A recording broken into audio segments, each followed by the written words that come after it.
चलिए देखते हैं।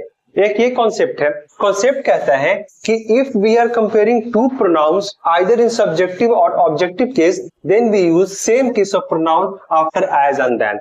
अगर दो हम लोग प्रोनाउंस को कंपेयर करते हैं, चाहे सब्जेक्टिव या तो ऑब्जेक्टिव केस में, दोनों का केस क्या होना चाहिए, सेम होना चाहिए। और यहाँ पे कंपेयर करने में कौन कौन सा वर्ड लगाते हैं, एज और देन। एज और देन क्या है, एज और देन आपका कंजंक्शन है जो कि कंपैरिजन में लगता है। ठीक है, चलिए एज और एज यूज वहां होता है जो दो बराबर चीजें आपको शो करना होता है, वहां आप एज लगाते हैं। When two things are equal, जो बराबर है कंपेयर करते हैं वहां पे एज और एज लगाते हैं। ठीक है, देन कहां लगाते हैं, जहां पे कंपैरिजन है, एक ज्यादा एक कम, एक बड़ा एक छोटा, वहां पे लगाते हैं कंपैरिजन करने के लिए देन लगाते हैं। ठीक है, मतलब जब प्रोनाउन को कंपेयर करना है तो दोनों का केस आपका सेम होना चाहिए। सब्जेक्टिव यहां है तो उधर भी क्या होना चाहिए, सब्जेक्टिव केस। अगर आप ऑब्जेक्टिव केस को कंपेयर कर रहे हैं उधर भी क्या होना चाहिए, ऑब्जेक्टिव केस। ठीक है, सब्जेक्टिव केस कहां आता है, वर्ब के पहले। ऑब्जेक्टिव केस कहां आता है, वर्ब के बाद। ठीक है, चलिए एग्जांपल देख लेते हैं। She is as intelligent as he, वह उतना ही, उसके जैसा ही, उसको उतना ही वो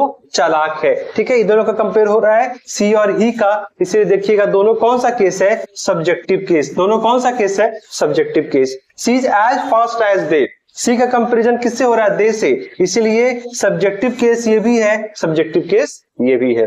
नीचे आते हैं, the project was mint for you more than me, more than them, sorry, the project was mint for you. ठीक है, ये देखिए आपका वर्ब के बाद आ रहा है ऑब्जेक्टिव केस, तो यहां भी देन के बाद भी क्या आएगा, केस आपका